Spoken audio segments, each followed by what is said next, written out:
Give the date why it's important. Great day. Yeah, today's the big day at the West Hollywood Silver Spoon. It's Don Sherman's birthday. Yes, I like that. 80. That's not a 80. birthday. That's a moment of history. That is a moment in history, and our little frog here is passed out. He's had enough. Let's move Mr. Frog, the picture temporarily. I collect frogs. You know, I don't know why. Frogs have an attitude. As you mentioned, Seem to. There's only one, somebody once said that, there's one true gift in life, and that's birth. So that's the greatest gift you can have. Your birthday. It's not a gift. You got to pay for that birth. I think so. There's a price to pay for getting to 81 or 80 years. Actually, now you're in your 81st year. Yeah. As of your birthday. It starts now as of this morning. As of this morning. He's in his 9th decade. You're in your 9th decade, your 81st year. Where were you born? I was born in 1931. I was born in the stock market crash. I always thought the stock market crash 29. was 31. It was 29. It was 29. You know, the day the bubble burst. I did a movie called The Day the I Bubble didn't hear Burst. no bubble burst. That's because you weren't born You yet. heard of bubble burst? You weren't born yet. 29. You weren't even born in 29. I said I did a movie called The Day the Bubble Burst. No, who was in the movie? We got some. I never heard of that. Blanche Baker's daughter. Blanche Baker, Carol Baker's daughter. Bill Macy, William H. Macy or Bill Macy? the guy from Maude. Ah, yeah, okay. And We're here to celebrate Calcutta. Dawn. Yeah, no, but why birthday? Why do you celebrate? You celebrate the year that you've survived, That's it. or that you got a shot to survive another year? It's. I think you're celebrating the fact you made it. You got to this point. You made it. Yeah. You can put another notch in your belt. Now, were you the firstborn to your mom? Yes, that was the firstborn, and the second was an accident. She gave birth, and she wasn't planning on giving birth. She forgot. You're the hero of the family. I wasn't, but I guess I am. Now, were you working when your parents were still alive? Clearly, he's not working. Sure. Yeah, any explanation. Sure, I was a comedian. I became a comedian. Procrastinator. So that was nice because there was one in the Bronx when I do a Steve Allen show. I go back to the Bronx, and all the windows would be open. Hey Don, saw the jokes. Saw the jokes. They identify with me. You know? I was born in Amarillo, Texas. Where were you born? I was born in Victoria, British Columbia, Canada, What year? 1949. I was born in 40. So you're like, you're 9 years older than me. I'm 9 years older than him. That's not You're polite. 18. That's not polite. Hey, it's 999. Yeah, you're 18 years older than him. We're the 999 solution. You could be his father. Tell me why. Could be, but he's not. Tell me why. You don't know. Tell me why. Tell me why. It's so awkward when people sing happy birthday to you. Because you don't like the attention. Even it's over, it's for a short second. You could be the Shah of Iran. You could be That's the right. Queen of England. But when three people can say happy birthday to you, you don't know what to do. Stick your finger in your mouth. So I feel so awkward. Yeah, you're the schmuck in the middle, you know. Everybody's looking at you. I can't wait for that to be finished. All right, listen to this. When I was in the Navy, it has nothing to do with a birthday, but it has to do with a saying. I'm in Pearl Harbor, so the British fleet comes in. So we're at a bar, right, and drinking. And so one American sailor looks at Brit and he says, "Fuck the Queen." And the guy says, "Fuck the Queen? My God, man, you can't even get near her." Oh, how right he was. But enough of that vulgarity. Let's go back to the birth. Well, you know, my father was in the Navy, Canadian Navy, and the old saying, which was a truism, is that the Canadian or the American servicemen, sailors, went ashore to get drunk, and the Canadian sailors went ashore drunk because they were allowed to drink on board the ship. They had their own booze. Yeah, they had their own booze, their own bars on board. Also, I know when I was in the Army during the Korean War, the Canadians got paid more money than we did.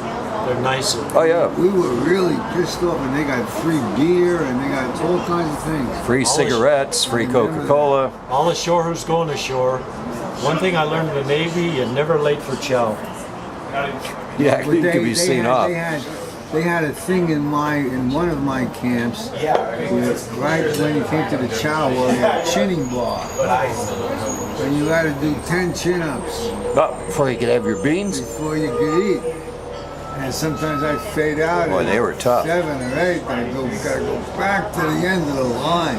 You know, we were talking about earlier, I said about how birth is the one true gift of life. It made me think that we should also not only honor you, but also your mother. You know, my mother, I never once heard my mother say a swear word. So we're also honoring the mother who gave you birth, because as Walt Whitman said, the mother of men is the greatest of all. I can't Well, yes. understand. That's the one aspect of women I cannot understand, and that is giving birth. My God. Well, it's quite an achievement when you think of it. When she said that Joan Rivers said giving birth, you know how it feels? Take the upper lip Oh yeah, pull it up over your forehead. over your forehead. Yeah. Well, I remember when I was living in Santa Monica, my son was born in 1969, and I got to UCLA where he was born, and I couldn't go inside. Then when I saw the baby, it was like so powerful, I almost fainted. I could never be in that delivery room. Oh yeah. You know? Did you ever write a poem about what giving birth meant? And two, it's like I can't even talk. Like How when I do first you read, get an idea for that particular poem you want to it's usually emotion, like something. Like, for instance, having finished the poem recently, well, what poem have you finished? Huh? What's your last poem? What was your You know, I just write so much. I can't, specify what my last poem is. I just write so many, but I can't look at them right after I write them, because it's like giving birth. I can't look at it. I have to wait for a while, and then if it has strength, if it sustains itself, I know it's good. But I can't deal with something. Some people write something here, look at it. I can't do that. I have to let it set a little bit.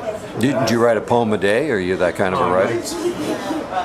This book right here, 66 poems, about 5 years' work. I wrote 10 times that many poems, 660 poems, so I edited it down to 66 poems. I write all the time. Yeah, you have to do everything. Keep it up. It's like if you don't work your muscles, but you atrophy. still haven't told me how you decide the subject. Emotion. In other words, right now, like say if you said something bad to me and hurt my feelings, I'd go home and I'd say, but Don's always been so nice to me. Why would I say that? And then something would start stirring in me, and then I would examine. I would go inside. I wouldn't think about you. I'd think, well, what have I done? And then what did I say? So I would try to examine, usually emotion. For me, poetry is emotion. Like Pound said, only emotion endures. Or place. Like I might write something here, I might overhear something and go home and write about it, Do you find your acting influences your poems if you read them? Not really. I try to be have fidelity to the poem. Not really. They're two different fields. I'm really proud that we feature poetry as a portion of our show. Yes, we broadcast poetry. We still can't get his last poem. You notice that? How about this? I asked him 3 times. Here's the poem right here. It's not my last poem. It's called Early Morning News. And I will read this poem in honor of Don Sherman's 80th birthday. Early Morning News. White cloud woman with her left hand holds white towel to cover her breast. The back of her right hand touches her forehead. White calla lily in mint green vase, her open hand nude, she sits in shadow. White jets, paths upward, crescent moon, mist surrounds it. Rain, fire down a mountain in the shape of a leg with bent knee. Bone twirls horizontally in space like a space station, listening device.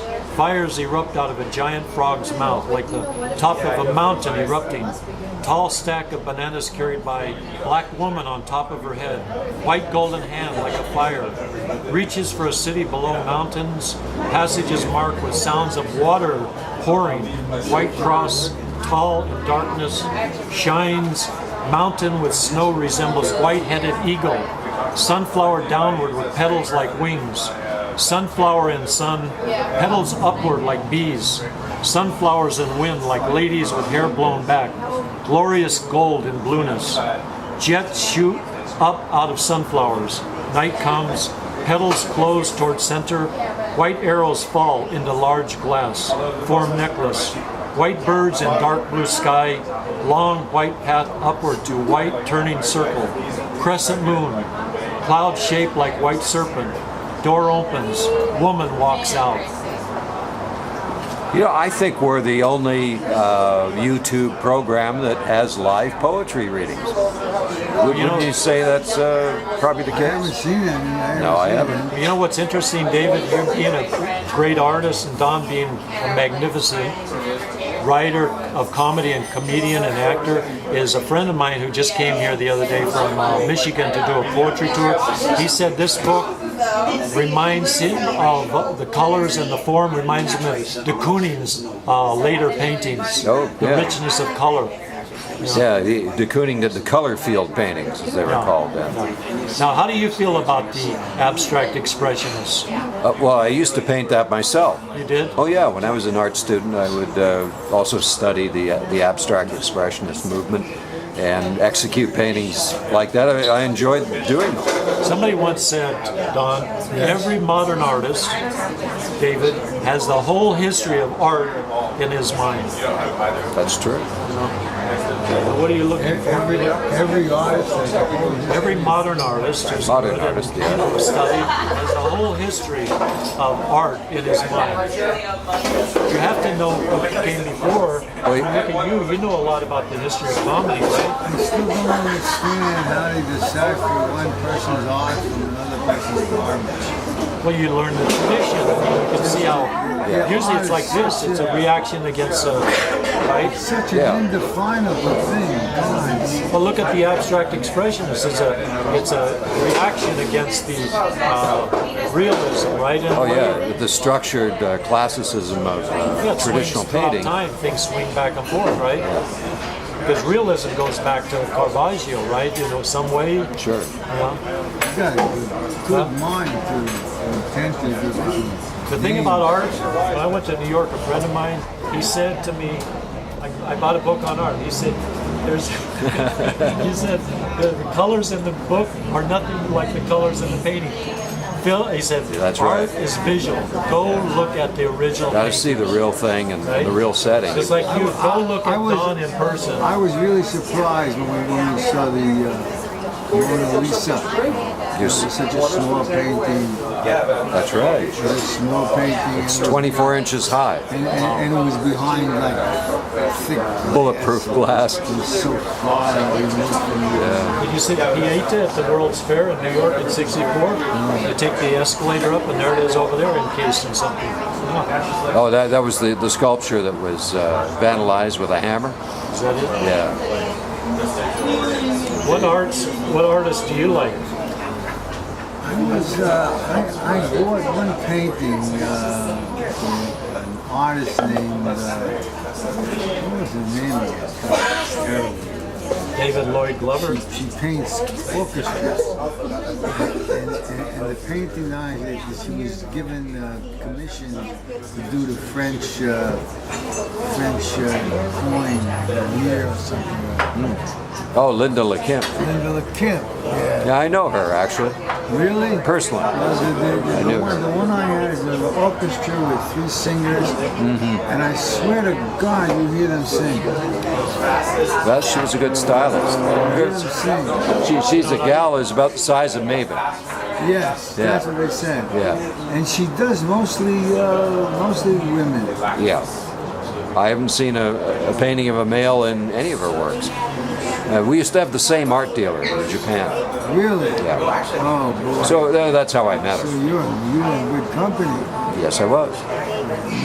So was she. Because your art is great. I keep telling you to bring a painting. That's right. I'll have to do that. We want anybody to see your face. Do it tomorrow. Well, now that we brought the frog, I guess we can But we'd do like the to painting. see, we'd like to see one of your paintings.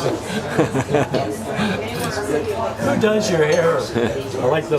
Who does your hair? Yeah. I don't have any, but you know, the funny thing, when I cut off my hair, I got a lot of work all of a sudden. Got about 3 or 4 commercials when I cut off my hair. Well, in those days, it was only Telly Savalas and Yul Brynner that were smooth I head. got a job doing Mr. Clean on the Steve Allen show. Well, there you go. Nobody's more cleaner than Mr. Clean Don Sherman. lasted a long time, but it's Oh, still yeah. going. Yeah, he's one of the few icons of advertising left. That advertising went there. Jolly Green Giant. When I first came out here, Navy's friend produced television commercials. And I was just like Vegas and Michael, that's all I knew. And I said, listen, I'm doing this television commercial. Why don't you come out and make some money? And you've never done that kind of work. So I said, okay. He says, okay, show up tomorrow at 7 o'clock. In the morning at that time. Nightclub, 7 o'clock in the morning. Oh, he's still having a good night coffee. But I got up and I went over and I played a guy drilling in the street, and a man on horseback dressed up like a white knight came by and squished me and turned me white. It was the White Knight commercial. Yeah, that was an iconic commercial. And they told me they were going to pay me scale, which was very little money at that time, $100, $150. And I was ready to give it up because you got raised, set up. I was used to all that shit. But now we're going to do it. And action, and the guy's horse, real horse, big horse. He's got a real spear. And he's coming down at me, riding down at me, standing by this ditch. And I reacted, I went crazy. And the director says, cut, you're overreacted. I said, how many times have you been digging a ditch?